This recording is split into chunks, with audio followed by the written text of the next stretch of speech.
The fight to avoid a looming economic crisis is taking even more urgency this morning. Treasury Secretary Janet Yellen says the deadline to extend the debt ceiling could happen as soon as June 1st, meaning that's when we could experience our first ever default. But right now, Republicans and Democrats in Washington are far apart from reaching a deal to raise the debt ceiling.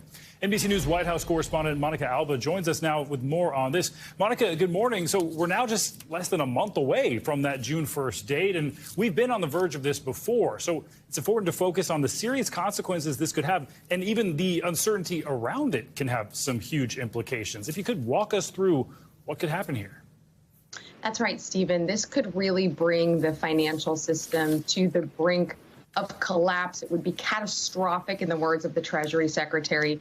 And the reason we're really talking about this with that sense of urgency you mentioned is because the U.S. has never before defaulted on its obligations. And some thought that there was actually going to be more time to figure this out. The fact that Secretary Yellen yesterday said June 1st is what's known as that X date, when really the U.S. can no longer pay off its obligations and its debt and would need to continue to raise the debt ceiling in order to borrow more, suggests that really this is going to be something that has to be figured out in the next couple of weeks. And now the real paths here are a little bit confusing in terms of what could happen. And the reason we have to look to the past here to see what could happen is that every time that this kind of impasse has been reached, there has been some negotiation. Bipartisan presidents of both parties have come together to figure this out, and ultimately always the debt ceiling has been raised. Now, the reason that right now it's a little bit tough is because both sides are dug in. The White House, the president saying this isn't something you can negotiate over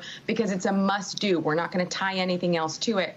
Whereas Republicans, who of course control the House right now, are saying we don't want to increase the debt ceiling unless there are major spending cuts. So this continues to be a very much live ball, and that is why the president is inviting the top 4 congressional leaders to try to hash this out next week. But the calendar is just simply ticking away.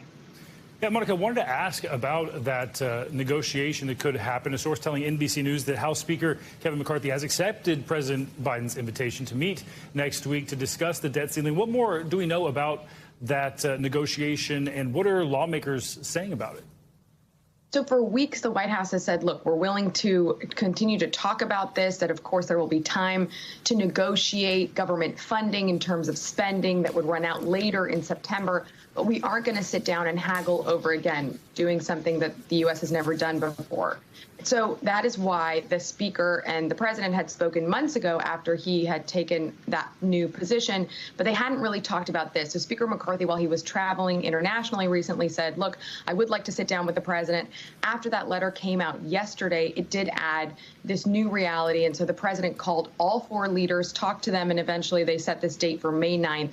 So that's Tuesday, a week from today, where they are going to be meeting at the White House. And we know that Speaker McCarthy, except that invitation, I think you can likely expect the others will as well. But lawmakers are really saying this is nothing to play around with. Here's a little bit we heard from Utah Senator Mitt Romney on the subject yesterday. I'm frankly a little appalled that the leadership in the White House has not taken this seriously enough to sit down and negotiate in good faith and get something done on a timely basis. We're in May now, all right? We got to move.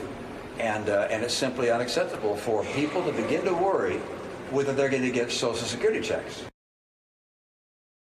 Now, and you may think, okay, we have about a month until June 1st. That's a little bit of wiggle room. The reality is there are only a handful of legislative days where both the House and Senate will be in session at the same time. So really that window is actually way narrower, Stephen and Savannah. Time certainly ticking down. All right, Monica, thank you. Thanks for watching our YouTube channel. Follow today's top stories and breaking news by downloading the NBC News app.